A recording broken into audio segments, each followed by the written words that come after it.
And for more, I am joined by former Representative Jackie Speier. She championed this issue, leading a congressional delegation to inspect the prison and later demanded an investigation into the facility's compliance with the Prison Rape Elimination Act. Congresswoman Speier, thank you so much for taking the time on this tonight. Well, your reporting is remarkable, and it is consistent with everything I saw and heard. You know, but for the media and but for the Inspector General of the Judiciary, we would not have uncovered all of this. When I first read about it, AP reporters had actually written about it. I said to myself, I'm going to go there. I'm going to find out what's going on. So I made a number of trips, first on my own, and I was really stonewalled, was not allowed to meet with some of those women who had been abused, and then subsequently brought two other colleagues, then Congresswoman Karen Bass, now the mayor of Los Angeles, and Congressman Eric Swalwell, whose district included Dublin. And it was patently obvious. I remember walking into the chaplain's chapel area, and I said, there are no cameras here. And there have been accusations of abuse. And I was told, well, they're just not true. And what was happening there was all intentional. They had places that were blind spots where the actual guards knew that if they took these inmates to those locations, they could rape them and not be identified. So then it took forever to get the cameras installed. And I don't know in the end if they were in fact completely installed, but I'm convinced that it's not just going on at Dublin. We were scheduled to go to Alabama, and I was retiring, so others would have to take up the cause, and I hope there are other colleagues in Congress right now that are doing it, because these women ask you about have been abused. We just heard a moment ago the California Coalition for Women Prisoners saying the abuse is continuing, that rapes are being reported by Dublin survivors in their new facilities. What is your reaction? What needs to be done? Well, I think there needs to be a wholesale investigation. I don't even know if the Inspector General for the Department of Justice is still in place. He was an outstanding Inspector General, very committed to his work, but under the present administration, most of those Inspector Generals have been, in fact, relieved of their duties. Those are some of the most important positions in the federal government because they speak truth to power, and their independence allows them to say things and do things regardless of who the party is that is in power.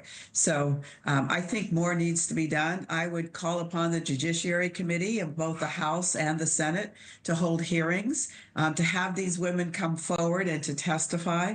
Again, but for that AP story, I would never have known about this and would never have been in a position to go and uncover it. And you mentioned the chaplain a moment ago, Wendy Ponzo, who we saw in the piece, saying she was abused by the prison chaplain. She believes there is one thing in particular that could make a huge impact. Let's listen to that together.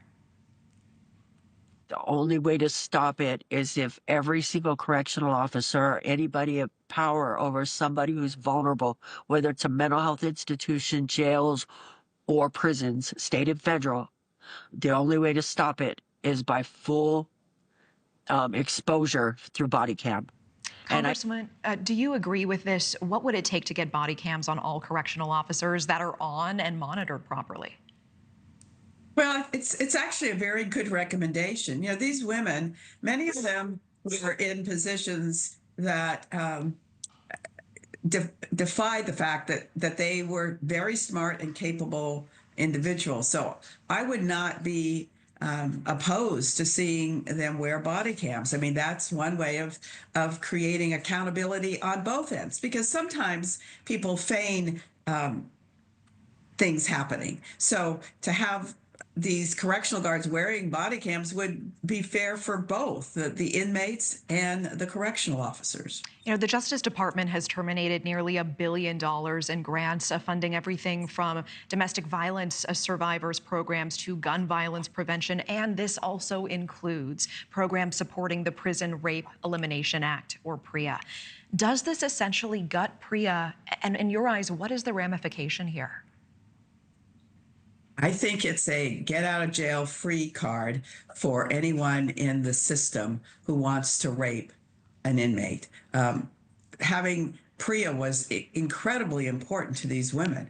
And having inspector generals is also an incredibly important function. So I think there's a bro culture that has really overtaken parts of the administration, and they will do whatever they can to protect the violators. You know, I carried legislation on sexual assault in the military. It took me 10 years to get these cases taken out of the chain of command. I'm being told now that those programs are being dismantled as we speak. So I'm very concerned about what happens to women and men, frankly, in the military who are raped, and in the prison system as well. Yeah, and we're almost out of time, but I do want to turn to the recent mistrial of Daryl Dirty Dick Smith. He is the last of the 8 officers charged at FCI Dublin. The jury composed of 10 men and 2 women. And the CCWP says that's because they eliminated all potential female jurors